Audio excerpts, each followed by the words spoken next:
네, 우리 앞뒤좌우 서로 함께 인사 나누시겠습니다. 사랑합니다. 축복합니다. 감사합니다. 예, 사랑합니다. 축복합니다.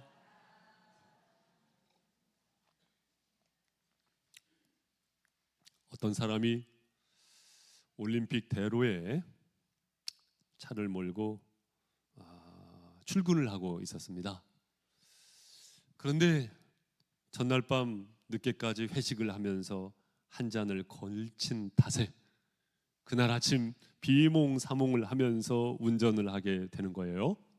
내 차가 얼마나 복잡한지. 그런데 갑자기 라디오에서 방송이 나오는 거예요. 비상 방송이 나오는 겁니다. 지금 올림픽대로에 역주행을 하고 있는 한 대의 차량이 있습니다. 모든 차량은 조심하시기 바랍니다. 조심하시기 바랍니다. 그런 방송이 갑자기 나오는 거예요. 그런데 이 사람이 핸들을 딱 잡고 한 대의 차가 역주행 중이라고? 아니, 여기 보니까 100대도 넘는구만. 역주행하고 있는 차가 100대도 넘는구만. 역주행하는 사람이 누구예요? 실상은 본인인 거예요. 실상은 본인인 것입니다. 혹시 이 이야기가 내 이야기는 아닌가? 누구의 이야기는 아닌가? 내 이야기는 아닌가? 남의 탓을 하고 남들 탓을 하고 있지만 혹시 내 이야기는 아닌가? 그렇게 마음을 열고 이 시간 누구에게 주시는 하나님의 말씀입니까? 나에게 주시는 하나님의 말씀, 나에게 주시는 하나님의 말씀으로 받으시는 기회가 되시기를 주님의 이름으로 축복합니다. 여러분, BC 586년경 남유다가 바벨론에게 정복을 당하고 많은 사람들이 포로로 끌려가게 되지 않습니까? 그래서 70년이라는 긴 시간 지나게 되고 1차로는 스룹바벨과 더불어서 약 5만 명의 사람들이 포로에서 다시금 복귀하게 되지요. 그래서 가장 먼저 성전을 재건을 하게 되고 또한 2차로는 에스라를 비롯하여서 1,700여 명의 사람들이 돌아오죠. 그리고는 율법을 회복시키는 운동을 하게 되잖아요. 그리고 3차로는 느헤미야 42,360명이 돌아왔다고 하죠. 그래서 느헤미야를 비롯해서 함께 힘쓰고 애쓰는 사람들이요, 성벽을 재건하고 도시를 재건하는 일을 한 것이거든요. 느헤미야가 그런 일을 단행하기까지 사실은 바벨론에서 정복을 당하고 세월로 따지면 140여 년이 지난 거거든요. 140여 년 만에 무너진 도시를 다시 일으키게 된 것이거든요. 느헤미야가 그런 결단을 하고 또한 그러한 개혁을 일으키기까지 하나의 계기점이 되었던 사건, 그것이 오늘 본문의 말씀이거든요. 그것이 오늘 본문의 말씀이거든요. 자, 우리 1절 말씀, 느헤미야 1장 1절 말씀 함께 읽겠습니다. 시작. 하가랴의 아들 느헤미야의 말이라. 아닥사스다 왕 제20년 기슬월에 내가 수산궁에 있는데. 자, 1장 1절 말씀을 읽으셨는데 짧은 말씀이잖아요. 그런데 이 짧은 말씀에 아주 중요한 정보들을 담고 있고 우리에게 이야기해 주는 것이 있습니다. 그것이 무엇이냐면 느헤미야가 누구의 아들이라고요? 누구의 아들이라고요? 하가랴의 아들이다. 그러니까 이 느헤미야가 하늘에서 뚝 떨어진 것이 아니고 하가랴의 아들로 태어나서 성장을 했다. 그리고 두 번째로는 어디에 있다고요? 수산궁에 있다. 이 수산궁 할 때 수산은요, 페르시아의 수도입니다. 페르시아의 수도. 그 페르시아의 수도에 있는 궁, 왕궁에 있었다. 왕궁에서 무엇을 했어요? 11절 말씀 하반절에 보니까 내가 왕의 술관원이 되었느니라. 왕의 술관원이 되었다. 이 말은 무슨 말이냐면요, 그때 당시에 왕을 암살하려고 하는 시도들이 많이 있었던 때죠. 그러니까 어떤 방식으로 암살을 많이 했냐면 음식을 가지고. 그러니까 술 관원이 되었다는 것은 술뿐만 아니라 술 맛도 먼저 보고, 밥을 먹을 때, 음식을 먹을 때도 음식을 먼저 먹어보고 왕이시여 괜찮습니다 하고 음식을 건네주었던, 왕이 가장 신뢰하고 있었던, 왕의 오른팔 벼슬에 올랐었던 사람이 누구라고요? 느헤미야다. 느헤미야다. 다시 한번 말씀드리면, 첫 번째로 느헤미야가요 하갈의 아들로 태어나서 성장을 했어요. 그러면은 느헤미야가 어디에서 태어나서 성장을 한 겁니까? 유다에서 태어나서 성장을 했을까요? 아니면 바벨론에서 태어나서 성장을 했을까요? 그렇죠. 바벨론에서 태어나서 성장을 했다고 보는 것이 맞습니다. 그리고 그는 지금 보통 사람이 아니에요. 왕의 술관원이라는 아주 큰 벼슬을 가지고 있었던 인물이었던 것이죠. 그가 비록 바벨론에서 태어나서 성장을 했고 지금은 큰 벼슬에 올랐으나 예루살렘의 소식을 듣죠. 예루살렘의 소식을 듣습니다. 어떤 소식을 들었습니까? 글쎄 예루살렘 성이 여전히 허물어진 상태 그대로고, 성문이 불타버린 그대로고, 남은 자들이 환난을 당하고 있습니다. 여기서 말하는 남은 자들이란 누구예요? 포로로 끌려오지 않고 여전히 남아있었던 사람들이 있었죠. 그런데 남아있었던 사람들이 있었는가 하면 포로로 끌려갔다가 돌아온 사람들도 있었죠. 그들 사이에 갈등이 있었을까요? 없었을까요? 갈등이 있었죠. 그들 사이에 갈등이 있었다는 겁니다. 상처와 아픔이 있다는 것입니다. 또한 빈곤이 여전하다는 것입니다. 이 소식을 들은 거예요. 여호와 하나님의 신앙으로 하나가 되지 못하고 갈등과 아픔, 그러한 가운데 처해 있는 예루살렘의 소식을 듣게 되면서 느헤미야는 반응이 어떠했습니까? 4절 말씀 같이 보시죠. 4절. 자, 시작. 내가 이 말을 듣고 앉아서 울고 수일 동안 슬퍼하며 하늘의 하나님 앞에 금식하며 기도하여. 울고 슬퍼하면서 심지어는 금식하면서 기도했다라고 나오죠. 사랑하는 성도 여러분, 이 느헤미야가요, 나하고는 상관이 없어, 나 속 편하고 몸 편하면 됐지, 이럴 수도 있잖아요. 왜냐하면 그가 태어난 곳이 어디예요? 바벨론이잖아요. 지금 왕궁에 있잖아요. 나하고는 상관이 없다라고도 할 수 있지만 느헤미야는 그러지 않았습니다. 마음 아파했고요, 그리고 또한 기도했습니다. 어떻게 해서 그렇게 할 수가 있었을까요? 이 느헤미야가 어렸을 적부터 하갈야로부터 교육을 받은 겁니다. 이것이 바로 교육의 힘입니다, 여러분. 부모로부터 신앙의 교육, 정체성의 교육, 그것을 받은 것입니다, 여러분.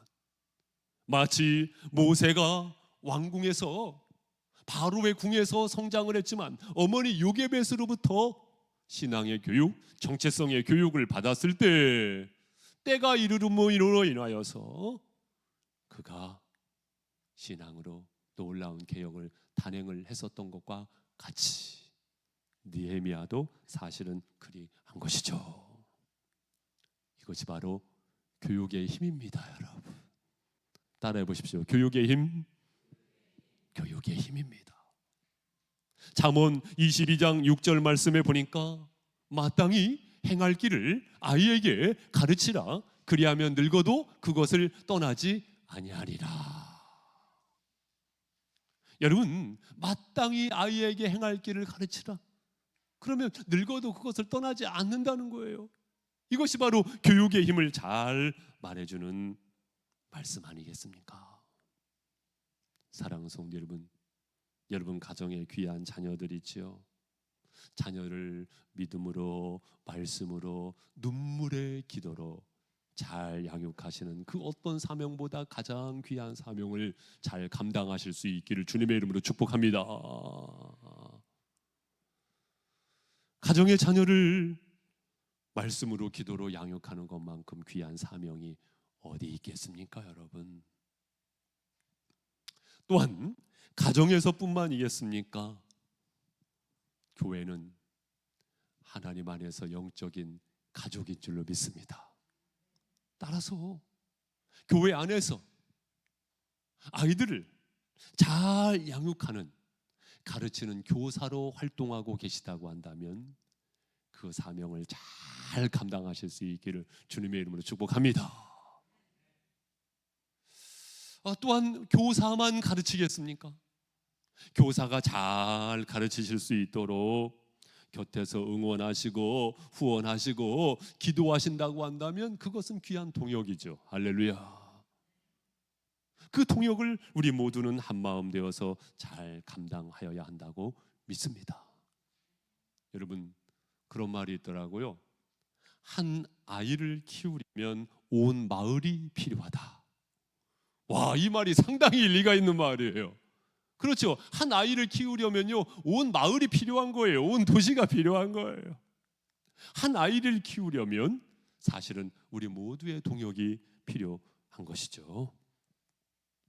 그런 면에서 교사들은 말씀으로 또한 입술로 아이들을 가르친다고 한다면 온 성도님들은요, 삶을 통해서 가르치는 것이죠. 삶을 통해서 가르치는 것이죠. 다음 세대에 하나님의 나라를 세우는 일에 모두 동참하시는 우리 교회 성도님들 되시기를 주님의 이름으로 부탁을 드립니다. 그런 면에서 어떤 모습을 보이느냐가요, 또 하나의 가르침이잖아요. 삶이 가르침이니까. 신앙의 모델이 되어준다는 것, 그것만큼 큰 가르침이 또 어디 있을까요? 10번의 가르침보다 한 번 좋은 모습을 보이는 것이야말로 사실은 그 이상의 가르침이 아니겠습니까? 그런 면에서 이 말씀을 드리고 싶더라고요. 가장 안 좋은 모습은요, 서로 다투는 모습이에요. 서로 다투는 모습만큼 안 좋은 가르침이 없어요. 가정에서도 똑같습니다. 제가 종종 말씀드렸죠. 자녀에게 줄 수 있는 최고의 유산은 신앙인 줄로 믿습니다. 그리고 신앙 다음에 가정에서 자녀에게 줄 수 있는 최고의 유산은 무엇이냐면 부부간의 화목한 겁니다. 부부간의 화목한 모습을 자녀에게 유산으로 주는 것만큼 더 큰 유산이 어디 있을까요? 큰 문제가 막닥뜨려졌을 때 우리 같이 기도함으로 해결합시다. 하나님 앞에 기도함으로 해결합시다.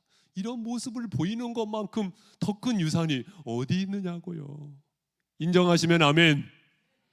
아멘. 부부간의 화목한 모습, 이것을 삶으로 보여주는 것만큼 훌륭한 유산이 어디 있냐고요. 교회 안에서도 마찬가지입니다. 서로 화목하고, 사실상 근래 교회마다요, 힘든 상황을 만나는 모습을 많이 봅니다. 왜요? 교회 안에 똑똑한 사람이 너무 많아요. 목소리 크고 똑똑한 사람이 너무 많아요. 사실상 그런 면에서 볼 때 제가 목회를 하면서 우리 성도님들에게 너무 감사한 마음이에요. 서로 화목을 이루시고 힘쓰시는 모습, 그 모습으로 좋은 분을 끼쳐주신 것에 대하여 사실은 감사한 마음입니다. 그러나 잘하고 계시니 더 잘합시다. 아멘이십니까? 우리 옆에 계신 분에게 한번 권고해 줍시다. 더 잘합시다. 시작. 자, 더 잘합시다. 여러분, 혈기를 내고 분을 일으키는 것만큼 사실은요, 사탄 마귀를 닮은 모습이 없어요. 10년 공든탑 무너진다고 하잖아요. 자칫 성장하는 아이들에게, 청소년들에게, 청년들에게 그런 모습을 보인다고 한다면 그것만큼 안 좋은 모습이 없는 것이거든요. 그러니 잘하고 계시니 더 잘해 주실 수 있기를. 아니, 목사부터 그래야겠죠. 더 잘해 주실 수 있기를 주님의 이름으로 부탁을 드립니다. 그 다음에 5절 말씀으로 가도록 하실까요? 5절 말씀 우리 성도님들 읽어보십시오. 시작. 이르되 하늘의 하나님 여호와 크고 두려우신 하나님이여 주를 사랑하고 주의 계명을 지키는 자에게 언약을 지키시며 긍휼을 베푸시는 주여 간구하나이다. 주여 간구하나이다. 느헤미야는 어떻게 간구하고 있을까요? 다음 말씀에 보니까 이제 종이 주의 종들인 이스라엘 자손을 위하여 주야로 기도하오며 우리 이스라엘 자손이 주께 범죄한 죄들을 자복하오니 주는 귀를 기울이시며 눈을 여시사 종의 기도를 들으시옵소서. 나와 내 아버지의 집이 범죄하여, 나와 내 아버지의 집이 범죄하였습니다. 7절 주를 향하여 그의 악을 행하여 주께서 주의 종 모세에게 명령하신 계명과 율례와 규례를 지키지 아니하였나이다. 누가요? 나와 내 아버지의 집이. 지금 느헤미야는 기도를 하고 있는데 어떤 기도를 하고 있는 것입니까? 따라해 보세요. 회개의 기도. 회개의 기도를 하고 있는 것이죠. 사랑하는 성도 여러분, 회개 없이 너무 멀리 가면 멀리 간 만큼 다시 돌아오기가 그만큼 힘든 거예요. 그러니까 늦었다고 생각할 때가 언제다? 가장 빠른 때다. 바로 그때 회개하여야 하는 것입니다. 그렇기 때문에 결론적으로 말씀을 드리면 우리는 날마다 회개하여야 합니다. 아멘이십니까? 아멘. 우리는 날마다 회개하여야 합니다. 다윗이 사울에 비해서 훌륭한 점이 뭐예요? 잘못한 것이 없다? 그렇지 않아요. 다윗도 얼마나 잘못한 거 큽니까? 그러나 곧바로 회개할 줄 알았잖아요. 그래서 심지어는 하나님께서 다윗을 향하여서 내 마음에 맞는 사람이라고, 합한 사람이라고 이런 칭찬까지 하지 않습니까? 에스라 9장 말씀에 보면 에스라도 그냥 기도가 아닙니다. 회개의 기도를 합니다. 모세 같은 경우에도 백성을 탓하기보다 자신을 탓하면서 회개의 기도를 합니다. 우리는 많은 경우 누가 회개해야 하느냐? 김씨가, 이씨가, 박씨가, 최씨가 회개해야 한다고 생각하지만 사실은 누가요? 내가. 사도행전 8장 22절 말씀에 보니까 그러므로 너희 이 약함을 회개하고 주께 기도하라. 혹 마음에 품은 것을 사하여 주시리라. 우리가 회개로 기도할 때 하나님의 사하심이 있는 줄로 믿습니다. 그 믿음 안에서 우리는 회개의 기도를 할 필요가 있습니다. 기도 중에 빠지지 말아야 할 기도는 회개의 기도입니다. 여러분, 오늘 설교의 제목이 무엇이었습니까?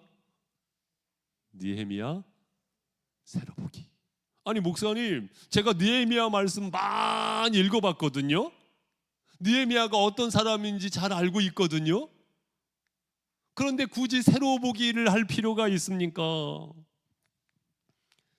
제가 임팩트를 실어서 강조하고 싶은 부분은 무엇이냐면요, 느헤미야가 회개의 기도를 했다는 것인데요, 그 회개의 기도가 회개의 기도로 그친 것이 아니고 그로 인하여서 어마어마한 하나님의 역사하심이 뒤따르더라, 그것입니다. 할렐루야. 하나님의 어마어마한 역사하심이 뒤따르더라, 그거예요. 회개의 기도를 통해서 느헤미야는 영적으로 무장을 하게 됐습니다. 회개의 기도와 더불어서 하나님께서는 상황도 변화시켜 가십니다. 바벨론에서 유다로 옮기기까지 하나님께서 환경의 주관하심도 사실상 있는 것이죠. 또한 여러 방해 세력이 있습니다마는 그 세력 앞에서 대처 능력을 갖추게 된 것이죠. 영적인 분별력을 갖게 된 것이죠. 예루살렘을 재건하기까지, 도시를 세우기까지, 나라를 새롭게 하기까지 하나님의 역사하심이 뒤따르게 되는 것이죠. 이처럼 우리가 진실로 기도, 다시 말씀드리면 회개로 기도하는 가운데 어마어마한 하나님의 역사하심이 따른다는 사실을 기억하실 수 있기를 주님의 이름으로 권면을 드립니다. 2026년도를 시작하기 전에 우리는 12월에 귀한 시간을 보내면서 무엇보다 회개 기도를 하는 가운데 12월의 기회를 붙잡으시기를 주님의 이름으로 권고를 드립니다. 때로는 눈물로 기도하며 때로는 슬픔을 가지고 하실 수 있다고 한다면 금식으로 간구하는 가운데 애통하면서 회개하는 가운데 새 맞이를 준비할 수 있는 저와 여러분이 되시기를 주님의 이름으로 권면을 드립니다. 형제를 끝까지 사랑하지 못한 것, 사랑하라고 말씀하셨잖아요. 아유, 그분은 나쁜 사람이에요. 그런데 여러분, 나쁜 사람은요 별로 없어요. 아픈 사람인 겁니다. 왜 그렇게 반응하게 되었냐면 그 속에 아픔이 있는 거예요. 쓴 뿌리가 있는 겁니다. 이렇게 생각하시면요, 그분을 감싸줄 수 있는 그리스도의 사랑, 그 여력이 생기실 거예요. 나쁜 사람은 별로 없어요. 아픈 사람인 거예요. 인간이 열등감을 가지고 있잖아요. 그러면 그와 비슷한 상황이 이르게 되어지면 그만큼 예민하게 반응하게 되는 겁니다. 아픈 사람이라고 생각하세요. 나쁜 사람이라고 정죄하지 마세요. 그러한 가운데 그리스도의 사랑으로 받아 주시는 것입니다. 제가 산을 참 좋아하잖아요. 산을 얼마나 좋아하냐면 심지어 제 아들 이름을 산이라고 줬잖아요. 여러분, 산 꼭대기에 올라가서 저 마을 좀 한번 보세요. 아웅다웅하면서 살았던 내 모습이 얼마나 우스꽝스러운지. 문제를 좀 펼쳐볼 필요가 있는 거거든요. 여러분, 시간이 지나잖아요. 그러면 지금 내가 예민하게 보고 있는 그 문제 사실은요 아무것도 아닙니다. 그때 목숨 걸고 있는 거 그것 있잖아요. 그거 사실 아무것도 아닙니다. 먼 훗날 잘했다라고 기억할 수 있는 오늘의 시간을 맞이하시기를 주님의 이름으로 축복합니다. 그리하기 위해서는요, 하나님의 사랑을 품고 상대방을, 타자를 바라보실 필요가 있습니다. 어쩌면 그 부분에 있어서 내가 회개할 것이 있지는 않은가, 이 퀘스천을 여러분에게 던져 드리는 거예요. 마태복음 18장 6절 말씀에 보면 누구든지 나를 믿는 이 작은 자 중 하나를 실족하게 하면 차라리 연재 맷돌이 그 목에 달려서 깊은 바다에 빠뜨려지는 것이 나으니라. 무서운 말씀이 있잖아요. 혹은 내가 거룩하지 못한 것, 내가 거짓말을 한 것, 내가 거만한 것, 사실 이 모든 것들이 하나님 앞에 회개해야 할 이유들이지 않습니까? 디모데후서 2장 20절 말씀에 보면 금그릇, 은그릇, 질그릇, 나무그릇, 귀한 그릇, 천한 그릇. 주인은 어떤 그릇을 쓰기 원하는 거예요? 깨끗한 그릇, 깨끗함으로 준비한 그릇. 회개 가운데 깨끗해질 줄로 믿습니다. 꼭 쓰임 받아야 합니까? 배부르고 등 따시면 다 됐지 내가 굳이 쓰임 받아야 합니까? 이런 분이 혹 있을지 몰라요. 그런데 여러분, 나중에 하나님 앞에 가셔서도 그 말씀 하실 수 있을까요? 나중에 하나님 앞에 가셔서도 그 말씀 하실 수 있을까요? 한 번 살기 때문에 일생이죠. 이 일생 가운데 하나님 앞에 귀하게 쓰임받는 그릇 되시기를 주님의 이름으로 축복합니다. 이를 위해서는요, 우리가 회개함으로 기도해야 한다는 것입니다. 회개함으로 기도해야 한다는 것입니다. 마지막 8절 말씀부터 보실까요?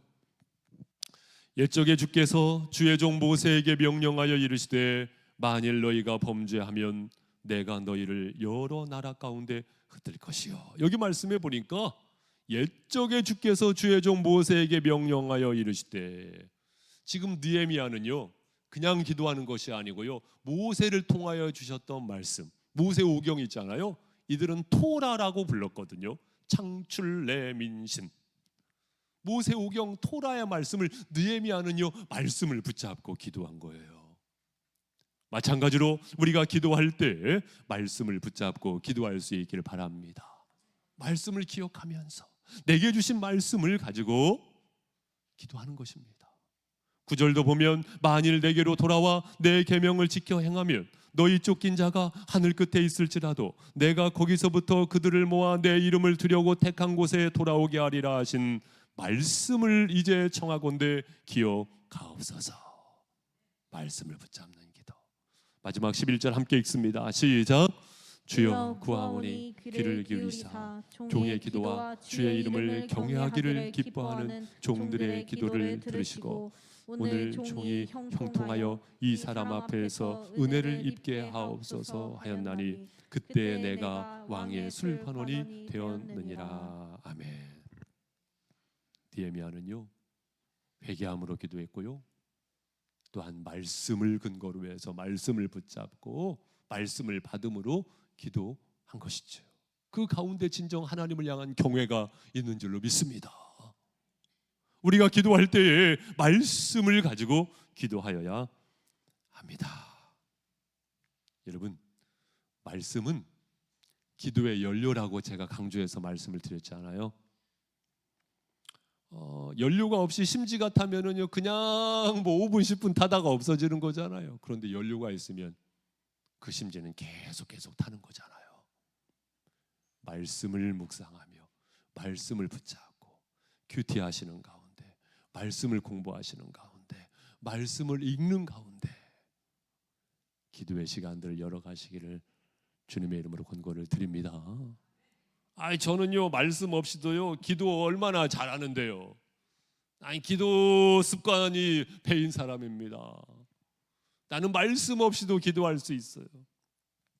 여러분, 이런 경우에는요 어떻게 제가 비유할 수 있냐면, 뭐 이런 비유를 해서 좀 숭고한 마음입니다만은, 제가 어렸을 적에 아버지 없이 성장을 했잖아요.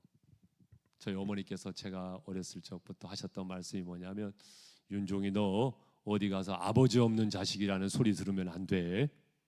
자주 그 말씀하셨거든요. 그래서 어쩌면 그 말씀이 항상 각인이 되었던 것 같아요. 마치 말씀 없이도 나는 기도 생활을 잘할 수 있습니다. 여러분, 말씀은 하나님의 말씀인 줄 믿습니다. 우리는 하나님의 말씀을 통해서 말씀하시는 하나님을 경험하는 거예요. 할렐루야. 하나님을 빠뜨리고 어떻게 기도할 수 있냐고요. 신앙에 뼈대가 없는 것과도 같습니다. 뼈대가 없는 집안과도 같은 거예요.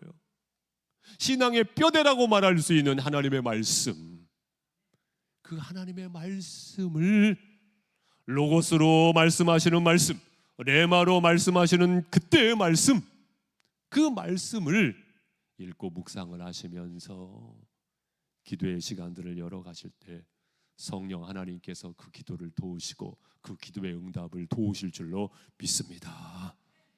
사랑하는 성도 여러분, 느헤미야 프로젝트는 시작이 되었습니다. 하나님의 위대하신 역사를 우리는 앞두고 있는 것입니다. 이 즈음에 우리는 어디에 초점을 맞추어야 할까요? 다음 세대를 그 어떠한 모양으로 잘 양육하시는 사명에 초점을 맞추시기를 주님의 이름으로 축복합니다. 더불어서 회개로 기도하시기 바랍니다. 말씀으로 기도하시기 바랍니다. 하실 수 있다고 한다면 되도록이면 교회에 나오셔서 새벽 시간도 좋고 한낮에도 좋고 한밤중도 좋고 교회에 오셔서 나오셔서 기도하십시오. 12월 더욱더 기도로 힘쓰시는 가운데 새해 맞이를 하시기를 주님의 이름으로 권고를 드립니다. 우리 시간 함께 기도하도록 하시겠습니다.